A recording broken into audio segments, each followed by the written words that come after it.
باللہ من الشیطان اللعین الرجیم بسم اللہ الرحمن الرحیم رب اشرح لی صدری ویسر لی امری واحلل عقدۃ من لسانی یفقہوا قولی۔ ناظرین محترم السلام علیکم ورحمۃ اللہ وبرکاتہ۔ ناظرین محترم، آج ایک نبی اعظم صلی اللہ علیہ وآلہ وسلم کی بتائی ہوئی دعا بتانے جا رہے ہیں، اور یہ دعا جو ہے اس کا فائدہ کیا ہوگا آپ کو۔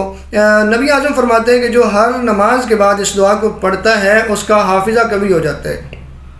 جو چیز وہ پڑھے گا تو اس کو یاد رہے گی، یعنی اس کی یادداشت جو ہے، اکثر لوگ یہ گلا کرتے ہیں، یہ کہتے ہیں کہ میری یادداشت بہت کمزور ہے، مجھے کوئی چیز یاد نہیں رہتی ہے، یعنی جو پڑھتا ہوں وہ میرے ذہن میں نہیں رہتی ہے۔ اور اکثر ماں باپ بھی اس بات کی شکایت کرتے ہیں کہ دوسرے بچے جو ہیں وہ لائق ہوتے جا رہے ہیں اور ہمارے بچے جو ہیں ان کا حافظہ درست نہیں ہے، حافظہ قوی نہیں ہے۔ تو نبی اعظم صلی اللہ علیہ وآلہ وسلم کی جو بتائی ہوئی دعا ہے، اس کو آپ پڑھا کریں، ہر نماز کے بعد آپ پڑھیں۔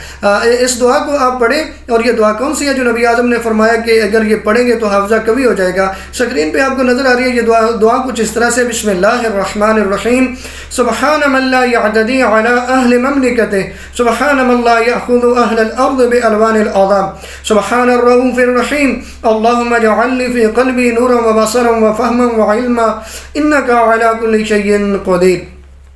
یہ دعا جو ہے اگر آپ ہر نماز کے بعد اس دعا کو پڑھیں گے تو آپ کا حافظہ بھی قوی ہو جائے گا، اور جو آپ پڑھیں گے اور آپ کو وہ یاد بھی رہے گا۔